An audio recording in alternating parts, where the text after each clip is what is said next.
என் உயிரினில் கலந்துள்ள அனைத்து ஆண்மனைய சொந்தங்களுக்கும் அன்பான வணக்கம். இந்த பதிவில் நம்ம என்ன பார்க்க போறோம்னா, வாட் இஸ் த கர்மா? கர்மா என்றால் என்ன?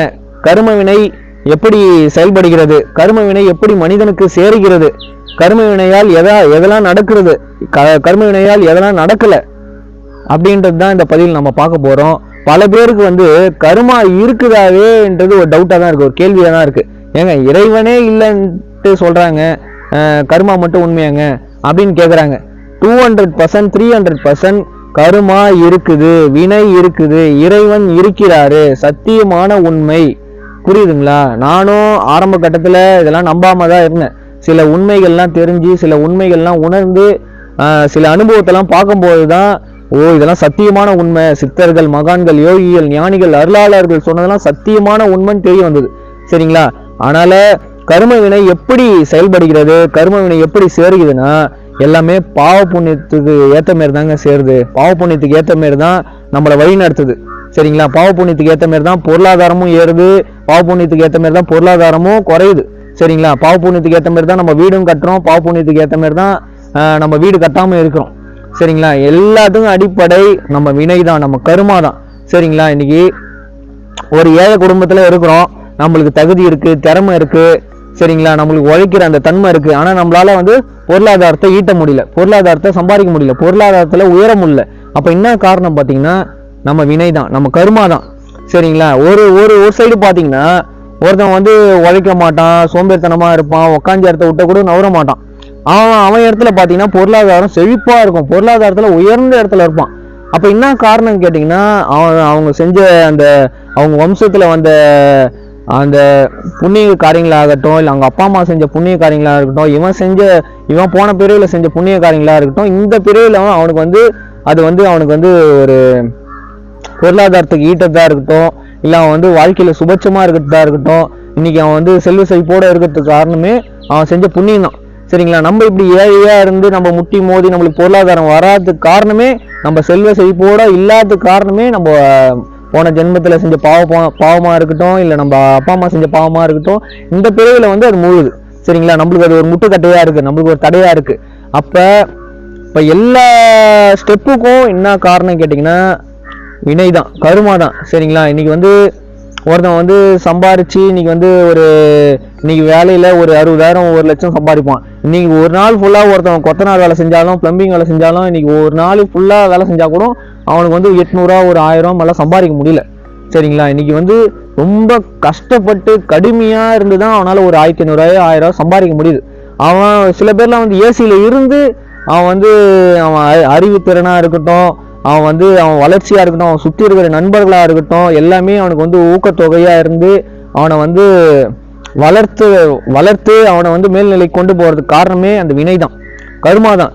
இவனுக்கு எல்லாமே அவங்க சுத்தி இருக்கிறவங்க எல்லாருமே ஒரு சைடு பாத்தீங்கன்னா, சுத்திக்கிறவங்க எல்லாருமே அவனை நெகட்டிவாவே அவனை ஃபோர்ஸ் பண்றது, நெகட்டிவ் வழிக்கே கொண்டு போறது, நெகட்டிவாவே அவனை கன்வெர்ட் பண்றது, இது எல்லாமே பாத்தீங்கன்னா அவன் பொருளாதாரம் சேர விடாம பண்றது. அவனுக்கும் அந்த அறிவு மங்கி இருக்கும். புரியுதுங்களா? அவனுக்கும் மனசு குழப்பமாவே இருக்கும், எப்ப பார்த்தாலும் துன்பத்திலே இருப்பான், விருத்திலே இருப்பான், கஷ்டத்திலே இருப்பான். என்ன காரணம் பாத்தீங்கன்னா, அதான் கர்மா. நீங்க இது நடைமுறையில நீங்க பார்க்கலாங்க, எவ்வளவு பார்க்கலாம். நடைமுறையில உங்க பக்கத்து வீடா இருக்கட்டும், இல்ல உங்க வாழ்க்கையிலே இருக்கட்டும், இல்ல உங்க அப்பா அம்மா வாழ்ந்த விதமா இருக்கட்டும், நீங்க வாழ்ந்த விதமா இருக்கட்டும், எல்லாமே நடைமுறையான ஒரு பேச்சு தான். சரிங்களா? அப்படி இருக்கும்போது கர்மான்றது ஒண்ணுமே இல்லைங்க, வினை தான். வினை எப்படி செயல்படுதுன்னா, நீங்க ஏதோ ஒரு செயலுக்கு போவீங்க. இப்ப ஒரு காரியத்துக்கு நீங்க போறீங்கன்னு வச்சுங்க, ஒரு பைக்ல போறீங்க, திடீர்னு பூனை குறுக்கால வரும், திடீர்னு ஒரு நாய் குறுக்கால வரும், அந்த இடத்துல ஒரு விபத்து நடக்கும். அதுதான் வினை, அதுதான் கர்மா. நீங்க ஒரு நல்லதாவே நினைச்சுனே தான் போவீங்க. போற காரியம் செயல்படணும், போற காரியத்துல நான் சக்சஸ் அடையணும், போற காரியத்துல எனக்கு வேலை கிடைக்கணும், இது மாதிரி நல்லதாவே நினைச்சுன்னு தான் போவீங்க. ஆனா அந்த இடத்துல ஏதோ ஒரு காரணத்துல, ஏதோ ஒரு அந்த வினையில நீங்க அதுல அந்த தடையாகி, அதுல நீங்க விபத்தாகி, ஏதோ ஒரு இடத்துல நீங்க மருத்துவமனைக்கு போறதா இருக்கட்டும், இல்ல ஹாஸ்பிட்டல்ல நீங்க சேர்ந்து அந்த வேலைன்றதே உங்களுக்கு தடைபட்டுரும். அது என்ன காரணம் பாத்தீங்கன்னா, அதான் கர்மா, அதான் வினை. சரிங்களா? அப்ப எல்லா விஷயத்திலயும் இந்த வினை சம்பந்தப்பட்ட விஷயம் இருக்கு. சரிங்களா? உங்க வாழ்க்கை முழுவதுமே இந்த வினை தான், இந்த கர்மா தான். வினை பயனே தேகம் கண்டாயின்ற, புரியுதுங்களா? அப்ப வினை பயனே தேகம் கண்டாயினா, இந்த வினையாலதான், இந்த கர்மாவால தான் இந்த நம்ம தேகத்தை எடுத்தோம். புரியுதுங்களா? இந்த உடம்பு எடுத்ததே வினையால தான், கர்மாவால தான். அப்ப கர்மான்றது என்னன்னா பாவ புண்ணியம். சரிங்களா. இந்த பாவ புண்ணியம் நம்ம எந்த அளவுக்கு நம்ம போன பிறவில செஞ்சதா இருக்கட்டும், இல்லை இந்த பிறவில செஞ்சதா இருக்கட்டும், இல்லை நம்ம அப்பா அம்மா செஞ்சதா இருக்கட்டும், இல்லை நம்ம முன்னோர்கள் செஞ்சதா இருக்கட்டும், இந்த பிறவில வந்து அது வந்து நம்மளுக்கு ஒரு தடையா இருக்கிறதா இருக்கட்டும், இல்லை ஒரு சக்சஸா இருக்கட்டும், இல்லை நம்மளுக்கு பாதகமா இருக்கிறதா இருக்கட்டும், இல்லை நம்மளுக்கு வந்து சாதகமா இருக்கிறதா இருக்கட்டும், இல்லை நம்ம மனைவி அமைவதா இருக்கட்டும், இல்லை பிள்ளைகள் அமைதா இருக்கட்டும், எல்லாமே இந்த கர்மா சம்பந்தப்பட்ட விஷயம் தான், இந்த வினை சம்பந்தப்பட்ட விஷயம் தான். புரியுதுங்களா? அப்ப இந்த பாவ புண்ணியம் சம்பந்தப்பட்ட விஷயமா தான் இருக்கட்டும். அப்ப இப்படி இருக்கும்போது இந்த கர்மா எல்லா விஷயத்திலையும் நிறைஞ்சு போயிருக்கு. சரிங்களா. அப்ப கர்மா இருக்கிறது 200% 300% உண்மைங்க. சரிங்களா. அதுல இருந்து நம்ம எப்படி வெளியே வரலாம், இந்த கர்மாவை நம்ம எப்படி குறைச்சிக்கலான்ற அந்த சிந்தனையை தான் நீங்க வளர்த்துக்கணுமே. சரி, இது வந்து கர்மாவே இல்லை, அப்படி கர்மாவே இல்லைன்னா நீங்க வந்து பிறக்க போறதே கிடையாது. புரியுதுங்களா? அது ஒரு முட்டாள்தனமான விவாதம் தான். அது நானும் ஒரு காலத்துல முட்டாள்தனமான விவாதம் நிறைய பண்ணியிருக்கேன். புரியுதுங்களா? ஒரு கட்டத்துக்கு மேல உண்மையெல்லாம் உணர்ந்து இந்த சத்தியத்தின் வழி நடக்கும்போது தான் சில விஷயங்கள்லாம் புரிய வந்து சில அனுபவங்கள்லாம் கிடைச்சும் போது சத்தியமான உண்மை இது. புரியுதுங்களா சொல்றது? அப்ப எல்லா மாயாஜாலங்கள்லாம் நிறைஞ்சு போயிருக்கு. சரிங்களா. நிறைய மெடிக்கல் மிராக்கள் நிறைஞ்சு போன உலகத்துல தான் நம்ம வாழ்ந்துட்டு இருக்கோம். சரிங்களா. அது எதால நடக்குதுன்னா, சில அதிசயங்கள் அற்புதங்கள்லாம் எதால நடக்குதுன்னா இந்த பாவ புண்ணியத்தால் தான் நடக்குது. இந்த பாசிட்டிவ் நெகட்டிவ்ல தான் நடக்குது. சரிங்களா. ஒண்ணு ஏற்றமா இருக்கலாம், ஒண்ணு இறக்கமா இருக்கலாம். சரிங்களா. ஒண்ணு இறைவன் இருக்கிறாருன்னு சொல்றாங்க, ஒரு சைடு பார்த்தோன்னா இறைவன் இல்லைன்னு சொல்றாங்க. சரிங்களா. ஒண்ணு பாசிட்டிவ் இருந்தா ஒண்ணு நெகட்டிவ் இருக்கதான் செய்யும். ஒரு வண்டின்னு இருந்தா விபத்து நடக்கதான் செய்யும்.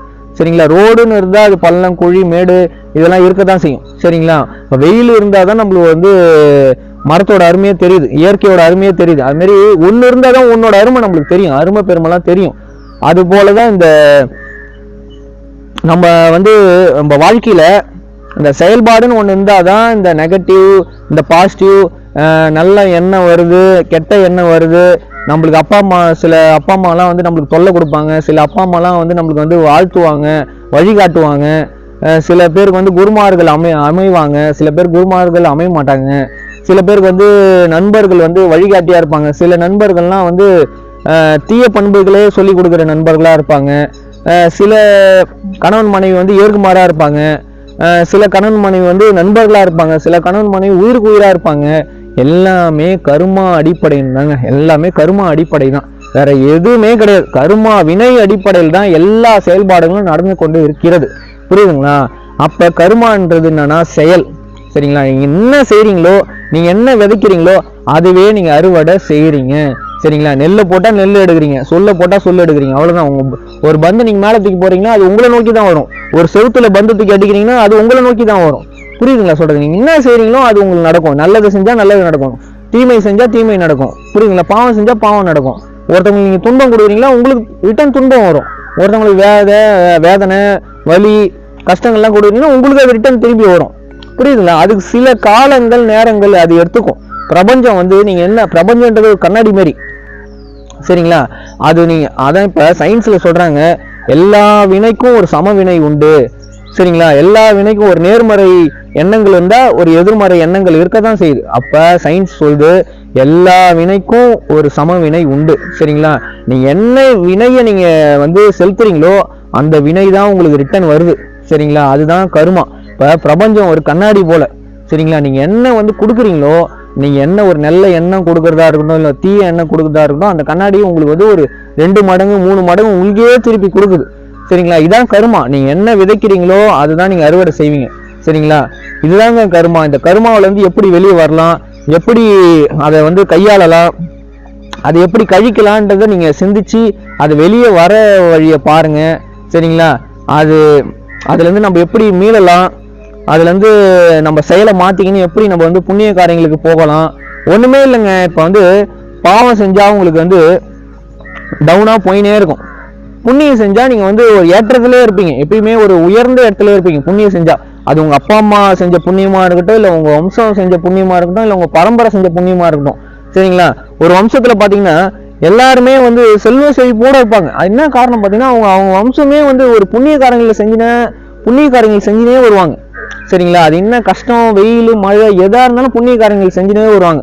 அப்ப அவங்க இந்த ஏழை மக்களுக்கு ஒரு அன்னதானம் கொடுக்கறதா இருக்கட்டும், இல்ல வந்து ஒரு ஆடை கொடுக்கறதா இருக்கட்டும், இல்ல அவங்க வந்து மழை பெஞ்சா மழையில ஒதுங்கிறதுக்கு அவங்க இடம் கொடுக்கறதா இருக்கட்டும், புரியுதுங்களா சொல்றது? தாகம்னு வரும்போது தண்ணி கொடுக்குறதா இருக்கட்டும், பசின்னு வரும்போது சாப்பாடு கொடுக்குறதா இருக்கட்டும், இது மாதிரி பல விஷயங்களை அவங்க வந்து செய்யும் போது அவங்க அந்த அந்த டெபாசிட்ல அவங்க புண்ணியம் சேருது. அந்த புண்ணியம் சேர சேர அவங்க செல்வ செழிப்போட வாழ்றாங்க. புரியுதுங்களா? அவங்களுக்கு நல்ல கர்மாவா இருக்குது. சில பேர் வந்து வச்சுக்கினே பாக்கெட்ல வச்சுக்கினே இல்லைன்னு சொல்றதும், பசின்னு வந்தா சோறு போடாம இருக்கிறதும், தாகன்னு வந்தா கூட ஒரு சொம்புல தண்ணி கொடுக்காம இருக்கிறதும் எவ்வளவு பெரிய பாவம் தெரியுமா? அது அவங்க சந்ததியே அழிச்சிடும். அவங்க சந்ததியே அந்த பாவ செயலுக்கு அது வந்து உள்ளாகிடும். புரியுதுங்களா? அது போல பாவ புண்ணியம் தாங்க எல்லாமே அடிப்படை. அதனால இந்த பாவத்தை விட்டு நீங்க புண்ணிய காரியங்கள் நீங்க எவ்வளவு செய்றீங்களோ அது வந்து உங்களுக்கு நல்ல கர்மாவா வழிவகுக்கும். ஒரு கட்டத்துக்கு மேல அந்த கர்மாவே நீங்க அழிக்கணும், நான் வந்து முக்தி நிலைக்கு போகணும், மோட்ச நிலைக்கு போகணும், நம்ம இறைவனை அடையணும் அப்படின்னா அந்த புண்ணிய காரியங்களும் வந்து இருக்கக்கூடாது. ரெண்டுமே சமமா ஆயிடணும். சரிங்களா? ரெண்டுமே சமமாயிடுச்சுன்னா இப்ப தெராசுல ஒரு சைடு புண்ணியம் ஒரு சைடு பாவம். இப்ப பாவம் இருந்தாலும் பிறப்பு உண்டு, புண்ணியம் இருந்தாலும் பிறப்பு உண்டு. அப்ப ரெண்டுமே சமமாயி அந்த முள்ளு நடு இதுல வந்துருச்சுன்னா அதுதான் பிறவா நிலை, அதுதான் மரணம் இல்லா பெருவாழ்வு, அதுதான் முக்தி நிலை, அதுதான் மோட்ச நிலை, அதுதான் இறைவனடி சேரத்து. சரிங்களா? இந்த ஜீவாத்மா ஆகப்பட்டது இந்த பரமாத்மா கிட்ட போய் கலக்கிறது. அதுதான் இந்த சமநிலைக்கு வரணும். இப்ப சமநிலைக்கு வரணும்னா கருமா பூஜ்யம் ஆகணும். அந்த அந்த கருமா பூஜ்யம் ஆகணும்னா நீங்க உங்க செயலை வந்து நீங்க எது செஞ்சாலும் விழிப்புணர்வு நிலையோட அந்த கவனத்தோட நீங்க செய்யணும். சரிங்களா? இப்ப நீங்க திடீர்னு ரோட்ல போறீங்க, ஒரு நாயை, சில பேர்லாம் வெள்ளாட்டுக்கே நாயை தூக்கி அடிப்பாங்க, கல்லை தூக்கி நாயை அடிப்பாங்க. அது எவ்வளவு பெரிய பாவம் தெரியுமா? அது அந்த உயிரை நீங்க துன்புறுத்தா இருக்கட்டும், அது பிரபஞ்சம் பார்க்கும். அந்த பிரபஞ்சம் பார்க்கும்போது இந்த உயிரை இவன் துன்புறுத்துறான், இவன் என்ன பண்ணும், இந்த பிரிவில் இல்லைனாலும் அடுத்த பிரிவில் அந்த துன்பத்தை இவனுக்கு கொடுத்துரும். சரிங்களா? இப்போ இதுமாதிரி நிறைய பேர் வெள்ளாட்டுக்காகவே அந்த பாவ காரியங்கள் நிறைய பேர் சேர்த்துக்கிறாங்க. சரிங்களா? இதெல்லாம் நீங்க வந்து புரிஞ்சிக்கணும், இதெல்லாம் நீங்க கவனத்துக்கு கொண்டு வரணும், இதெல்லாம் நீங்க சிந்திக்கணும். இந்த பாவ காரியங்கள்ல இருந்துலாம் நீங்க விடுபடணும். சரிங்களா? விடுபட்டு நீங்க செல்வ செழிப்போட பொருளாதாரத்துல உயர்ந்த கட்டத்துக்கு வந்து பல பேருக்கு புண்ணிய காரியங்களை செய்யணும். புரியுது நான் சொல்றது? இப்ப நீங்க வந்து புண்ணியத்தை சேர்த்தா மட்டும் பத்தாது. அந்த புண்ணியத்துல பல பேருக்கு வந்து அந்த புண்ணிய காரியங்கள்லாம் நீங்க செல்வ செழிப்போட நீங்க ஆனந்தமா வாழ்வீங்க. அந்த ஆனந்தமா வாழும் போது நீங்க பல பேருக்கு அந்த ஆனந்தத்தை அளிக்கணும், அந்த மகிழ்ச்சி அளிக்கணும், அந்த சந்தோஷத்தை அளிக்கணும். அதுவே புண்ணியம், இன்னும் புண்ணியம் உங்களுக்கு சேரும். புரியுதுங்களா சொல்றது? அப்ப நீங்க புண்ணியம் செய்ய செய்ய, நல்ல கர்மா செய்ய செய்ய உங்க சந்ததி, உங்க வம்சம், உங்க பிள்ளைகள், உங்க உற்றார் உறவினர்கள் எல்லாருமே சந்தோஷமா ஆனந்தமா வாழ்வாங்க உங்களால. அப்ப நீங்க பாவ காரியங்கள் செய்யும் போது, நீங்க பல பேருக்கு துன்பத்தை கொடுக்கும் போது, பல உயிர்களை வந்து அந்த கஷ்டத்துக்கு உள்ளாகும் போது உங்க வம்சமே பாதிக்கப்படும். சரிங்களா? உங்க வம்சமே வந்து கஷ்டப்படும். உங்க வம்சம் உங்களுக்கு தெரியாது, நீங்க இறந்துருவீங்க. ஆனா நீங்க அடுத்த பிரிவில் நீங்க ரொம்ப கஷ்டப்படுவீங்க, கை இல்லாம கால் இல்லாம. புரியுதுங்களா? பல கஷ்டங்கள் படுவீங்க. அது மாதிரி இன்னைக்கு வந்து பல பேர் கை இல்லாம இருக்கிறாங்க, கால் இல்லாம இருக்கிறாங்க, ஊனமா இருக்கிறாங்க, கண்ணு தெரியாம இருக்கிறாங்க. எல்லாமே கேட்டீங்கன்னா கருமா தாங்க. எல்லாம் கருமா அடிப்படையில் தான் அந்த பிறவியே அமையுது. சரிங்களா? அப்ப கருமானு ஒன்று இல்லைன்னு நம்ம சொல்லும் போது அப்ப இந்த பிறவிலாம் எப்படி வந்தது? ஒரு கேள்வி வரணும்ல, கேள்வி கேட்கணும்ல. அப்ப கால் இல்லாம, கை இல்லாம, கண் இல்லாம, சில பேர் ஊனமாவும், சில பேர் காது கேட்காமலாம் இருக்கிறாங்க. எப்படி? அதெல்லாம் கருமா. அவங்க முன்னோர்கள் செஞ்ச பாவமா இருக்கட்டும், ஊழ்வினையா இருக்கட்டும். புரியுதுங்களா சொல்றது? அதுதான் அந்த வினை தான். அந்த வினை இந்த பிறவில வந்து அவங்களுக்கு வந்து அட்டாக் ஆகுது, அது தடையாகுது. சரிங்களா? இந்த வினைகள்லாம் தவிர்த்து, இந்த கர்மாக்கள்லாம் தவிர்த்து நீங்க வந்து சுபட்சமா வாழணும். நீங்க வந்து பேரும் புகழும் சீரும் சிறப்போன்னு நீங்க வந்து வாழணும்னா கர்மாவை நீங்க பார்த்து ஹேண்டில் பண்ணி நீ வாழ்க்கையை அடுத்த நகரை கொண்டு போனா அது விழிப்புணர்வு நிலையோட புண்ணிய காரியங்கள் செஞ்சு உங்க வம்சத்துக்கே நீங்க அதை சொல்லிக் கொடுக்கணும். உங்க பிள்ளைகளுக்கு நீங்க சொல்லிக் கொடுக்கணும். புரியுதுங்களா சொல்றது? அந்த புண்ணியத்தை எப்படி செய்யணும்னு சொல்லிக் கொடுக்கணும். சொல்லிக் கொடுத்து நீங்க வளர்க்கும் போது அவங்க வம்சமும் நல்லா இருக்கும், சீரு சிறப்போடும் பேரு புகழோடும் ஒரு ஹாப்பியா, சந்தோஷமா, லவ்லியா, அன்பா வாழ்வாங்க. அதே மாதிரி இன்னொரு விஷயம் நீங்க தெரிஞ்சுக்கணும். நீங்க ஒரு உடலால நீங்க பாவம் செய்றீங்களா, உடலால ஒருத்தவங்களுக்கு துன்பம் கொடுக்குறீங்களா அப்படின்னா அதே வினை உங்களுக்கு உடலால பிரச்சனை வரும். உடலால நோய் வரும், சுகர் வரும், பிபி வரும், கேன்சர் வரும், புற்றுநோய். எதுக்கு வருதுன்னே தெரியாது. நீங்க உங்களுக்கு அந்த எந்த ஹேபிட்டுமே இருக்காது. உங்களுக்கு சிகரெட் பிடிக்கிற ஹேபிட் இருக்காது, குடிக்கிற ஹேபிட் இருக்காது, எந்த ஹேபிட்டுமே இருக்காது. ஆனா திடீர்னு உங்களுக்கு வந்து கேன்சர் வந்துடும், திடீர்னு உங்களுக்கு வந்து அட்டாக் வந்துடும், திடீர்னு நிறைய ப்ராப்ளம் வரும். சில பேர்லாம் நோயிலே வாழ்வான். என்ன பாத்தீங்கன்னா அவன் இந்த பிறவில செய்யலனாலும் போன பிறவில வந்து எவ்வளோ பேர் டார்ச்சர் பண்ணியிருப்பான், எவ்வளோ பேர் இந்த உடலால வந்து பாதிப்புக்கு உள்ளாக்கியிருப்பான். புரியுதுங்களா சொல்றது? அது மாதிரி மனசளவுல நீங்க வந்து உங்க உடல் அளவுல எந்த பாதிப்பும் நீங்க பண்ணல, யாருக்கும் தொந்தரவு கொடுக்கல. ஆனா மனசளவுல நீங்க வந்து ஒருத்தவங்களுக்கு கெட்ட நினைக்கிறீங்கன்னா மனசளவுல உங்களுக்கு மன உளைச்சல் வரும். புரியுதுங்களா? இதெல்லாம் நீங்க தெரிஞ்சுக்கணும். இதெல்லாம் தெரிஞ்சுக்கணும். இதுல இருந்து மீளணும் நீங்க. சரிங்களா? எது செஞ்சாலும் வந்து எனக்கு எதுவுமே வராது வரும், கண்டிப்பா வரும். 200% 300% சத்தியம் பண்ணி சொல்றோம், வரும். எந்த வினை நீங்க என்ன செய்றீங்களோ அது திருப்பி உங்களுக்கு வந்தே தீரும். மனசளவுலையும் சரி, மனசளவுல செஞ்சா மனசளவுல வரும். இப்ப நிறைய பேர் மன உளைச்சலே இருப்பான், மனக்குழப்பத்திலே இருப்பான், ஒரு பைத்தியத்திலே இருப்பான், நிம்மதியே இருக்காது. என்னன்னு பாத்தீங்கன்னா அவன் மனசளவுல நிறைய பாவத்தை செஞ்சிருப்பான். சரிங்களா? அப்ப உடல் அளவுல பாவத்தை செஞ்சா உடல் அளவுக்கு வரும், மனதளவுல பாவத்தை செஞ்சா மனதளவுல வரும். சரிங்களா? இதான் நோய்களா வர்றதுக்கு காரணமே இதுதான். சரிங்களா? இதுல இருந்து நீங்க மீளணும்னா நீங்க விழிப்புணர்வுகளோட இருக்கணும், உங்க சந்ததிக்கு சொல்லிக் கொடுக்கணும், புண்ணிய காரியங்கள் சேர்க்கணும். சரிங்களா? மனசளவுலையும் நல்லது நினைங்க, உடல் அளவு நல்ல நல்ல காரியங்கள் செய்யுங்க. சரிங்களா? நல்லது செய்யறது மட்டும்தான் இதுல இருந்து மீள்றதுக்கான ஒரு நம்மளுக்கு ஒரு பதிலாகவே இருக்கும். சரிங்களா? அப்ப நல்லதே செய்யுங்க, நல்லதே நினைங்க, நல்ல புண்ணிய காரியங்களில் ஈடுபடுங்க. இதுதான் வந்து நம்மளுக்கு அந்த கர்மாவில இருந்து மீள்றதுக்கு நம்மளுக்கு வந்து உதவியா இருக்கும். சரிங்களா? புண்ணிய காரியங்களே செய்யுங்க, தான தர்மங்கள் செய்யுங்க, அன்னதானம் பண்ணுங்க. சரிங்களா? ஆடை இல்லாதவங்களுக்கு ஆடை கொடுங்க. பல பேருக்கு வந்து இப்ப ஒரு ஆம்புலன்ஸ்ல போறாங்க கூட அந்த உயிர் ஏதோ துன்பத்துல வாடுது, அது இறைவன்கிட்ட ஒரு பிரார்த்தனை வைங்க. சரிங்களா? அந்த உயிருக்கு நீங்க பிரார்த்தனை வைக்கும் போது நீங்க உங்களுக்கு புண்ணியம் சேரும். சரிங்களா? புண்ணியம் சேர்றதோ இல்லையா, அந்த உயிருக்கு நீங்க வந்து நல்லது நினைக்கும் போது உங்க உயிருக்கு ஒருத்தவங்க நல்லது நினைப்பான். புரியுதுங்களா சொல்றது? நீங்க என்ன செய்றீங்களோ அதுதான் உங்களுக்கு வரும். சரிங்களா? அதனால நல்லதே செய்யுங்க, நல்லதே நினைங்க, புண்ணிய காரியங்கள் செய்யுங்க. நன்றி, வணக்கம். எல்லா உயிர்களும் இன்புற்று வாழ்க.